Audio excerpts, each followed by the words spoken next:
La parole est maintenant à Madame Isabelle Santiago pour les socialistes et apparentés.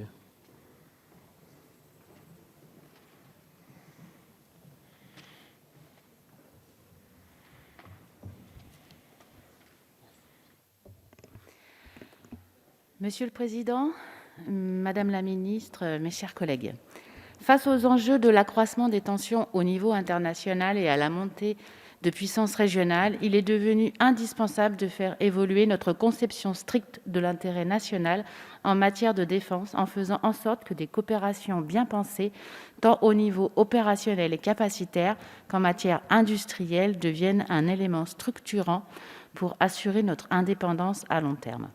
La loi de programmation militaire apporte un certain nombre d'avancées sur ces deux points, même si elle reste à confirmer d'ici 2025. Au niveau opérationnel et capacitaire, face à la présence pour certains persistante de trous capacitaires au sein de nos appareils militaires, le recours aux coopérations avec les États européens et étrangers partenaires a permis jusqu'ici aux missions et opérations extérieures de la France de poursuivre et d'être menées à leur terme. Ces coopérations entre alliés ont néanmoins permis d'assurer la continuité des missions de nos forces armées. S'agissant de ces trous capacitaires, il est devenu impérieux d'y remédier, notamment concernant la flotte de défense aérienne avec l'A400M ou les MRTT, Multi-Role Transport Tanker, pour laquelle la France est obligée de recourir à des ressources externes, tant que les transports stratégiques que tactiques. Un rapport de l'Assemblée de 2018 reconnaissait l'appui déterminant des moyens de surveillance et de ravitaillement en vol apportés notamment par les États-Unis, sans lequel un grand nombre de nos opérations ne seraient pas possibles. Les investissements et un budget conséquent sont plus que jamais nécessaires pour remédier aux trous capacitaires. Madame la ministre, dans quelle mesure la LPM a-t-elle permis de remédier à ces trous capacitaires ?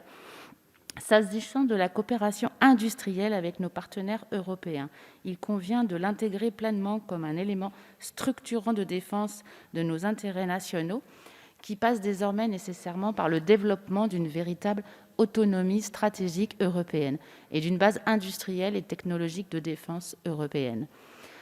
Cela implique le développement de matériel militaire en commun auquel contribue notamment la loi de programmation militaire. S'agissant des coopérations industrielles, on observe l'amorce d'une dynamique nouvelle. La coopération européenne est devenue partie intégrante de la politique française et doit désormais être pleinement intégrée dans la stratégie de défense nationale.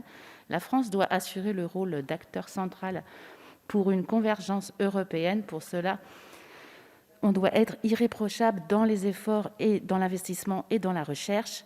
La loi de programmation militaire affirme que le passage à une véritable base industrielle et technologique de défense européenne est un enjeu essentiel pour l'industrie française de défense afin de mutualiser tous les développements de nouveaux systèmes sur la base des besoins convergents entre les États membres.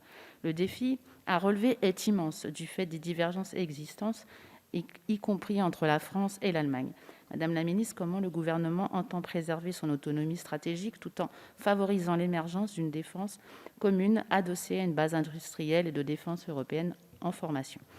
La France, avec le soutien de ses partenaires européens, doit créer une nouvelle dynamique pour moderniser l'armée et s'engager dans le domaine d'avenir, comme la transition écologique. Des actions de recherche et de développement au niveau européen sur ce sujet doivent être réfléchies et mises en place. Un réel changement ne peut être envisagé sans nos partenaires et il est plus qu'urgent que l'Union européenne se positionne sur ce sujet afin d'affirmer sa place et de maintenir son indépendance. La coopération avec nos partenaires de l'Union européenne et la définition d'une véritable autonomie stratégique européenne constituent donc désormais la modernisation et la réforme des armées qui devraient s'imposer. Ce matin, nous avons rendu un rapport dont, Madame la Ministre, j'espère que vous en prendrez connaissance, qui est le premier rapport à l'Assemblée nationale sur la transition écologique et des armées françaises.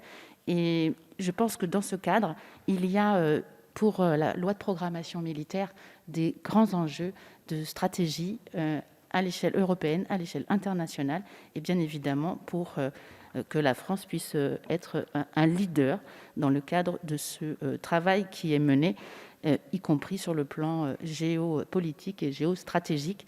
Je pense qu'il sera très intéressant pour tous les collègues à en prendre connaissance. C'est un travail de 6 mois et je pense que ça répond aussi à pas mal de questions ou d'interventions que l'on peut entendre.